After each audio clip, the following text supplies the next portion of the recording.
Hi there, today I've got the Surface Pro 6 with me. We're going to unbox it.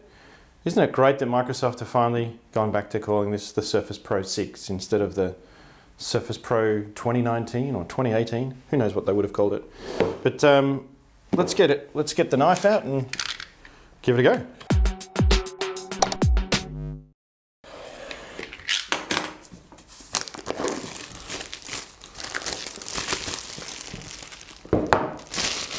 All right, there we go.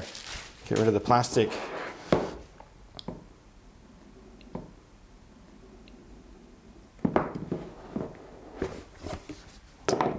Okay, so like every other Surface Pro, this is what's in the box. Pretty cool. Let's take the plastic off. Ooh, always got to be careful with that plastic. I've nearly dropped a few of these tablets unboxing them. So as you can see, the Surface Pro 6, got a little bit of a mark on it there, looks almost identical to the Surface Pro 5. I'm going to call it the Pro 5. Never wanted to call it the Pro 17, 2017. There we go. Kickstand feels nice. Don't know if they've made any changes to that. It feels slightly different.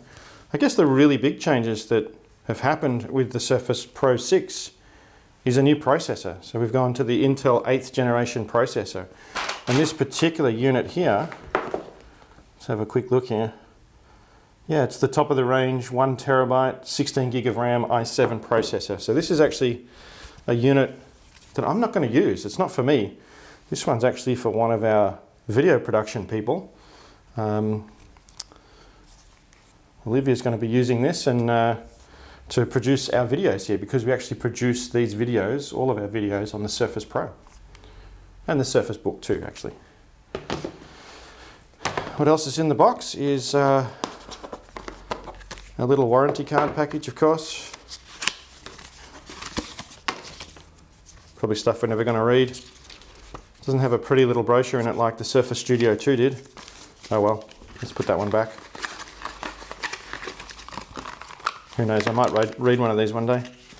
And our power supply. I always have trouble getting these power supplies apart. We've got our Australian power cord and our little power brick. That power brick actually feels a little bit smaller.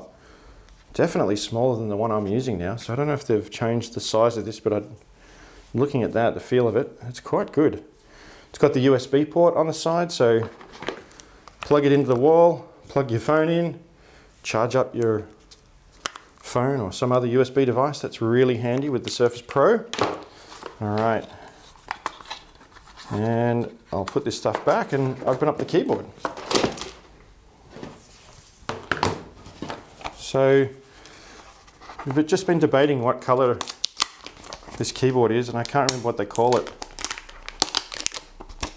I'm going to call it blue. I tend to be a bit colorblind, so don't take my word for it. Whatever you want to call it. So there's the keyboard. It's the same keyboard that we were using on the 2017 Surface Pro with the Alcantara fabric covering. It's a really nice keyboard. It feels really good. I really like the fabric.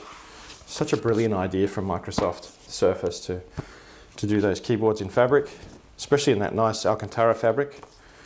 And now I've got the Surface Pen here as well. Now, of course, the keyboard and the pen are all sold separately to the Surface Pro. Is there a trick to this? And a lot of people rage about that, I suppose you'd say. They don't like the idea that all these things would be sold separately. Now, I know I've spoken to some of the Microsoft people about this. I think part of their reasoning for doing this is certainly to give people choice. If they did ship a pen and a keyboard in the box, well, you wouldn't have a choice of color.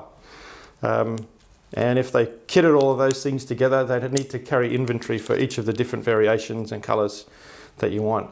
Hey, a little tip, by the way, when you're opening up the Surface Pen, there's a tab at the top of the pen here, plastic tab. When you're trying to take the plastic off, just peel that tab up. I don't know if you can see that. I hope you can. And then just peel the tab down, and that allows you to quickly unwrap the pen and get rid of all the plastic.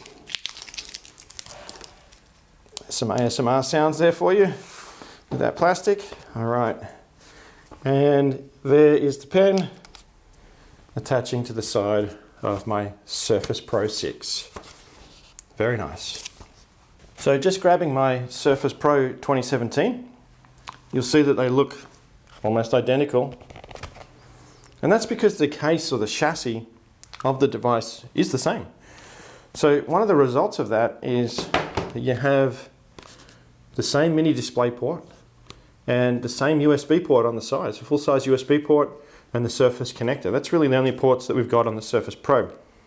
What's missing there, of course, a lot of people complaining about the lack of USB-C, which we've seen introduced on the Surface Book 2 and a couple of other Surface devices like the Surface Go, but not on the Surface Pro. Now, if you look at this, you'd say what Microsoft or Surface have done here is really just a processor bump in the Surface Pro 6. Compared to the Surface Pro 5, it's not a radical change.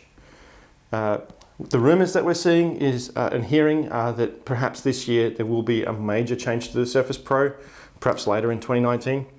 But for now, it's really, like I said, just a spec bump. And as part of that, they didn't change the chassis design at all. So that's why there's no USB-C. It's really probably as simple as that, or maybe the motherboard layout redesign was not warranted for this particular model, but I think in the next version you'll certainly see that.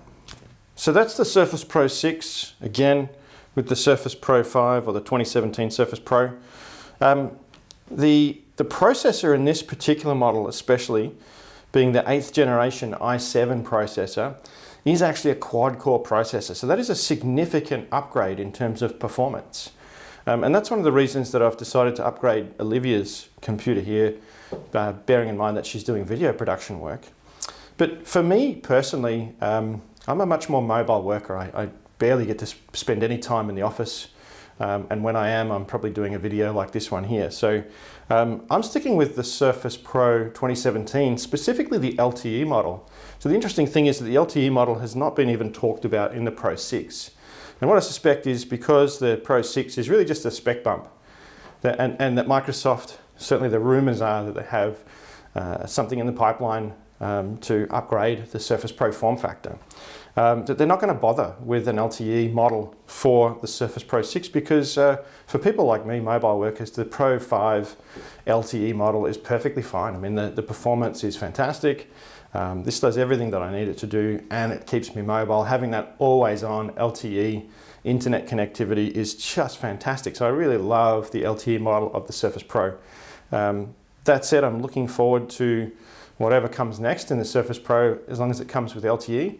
But for lots of other people who rely on a bit more performance or a better battery life, the Surface Pro 6 is going to be a really excellent upgrade for them. If you found this unboxing helpful, give us the thumbs up, and remember to subscribe to our channel if you're looking to learn how to use this device more effectively.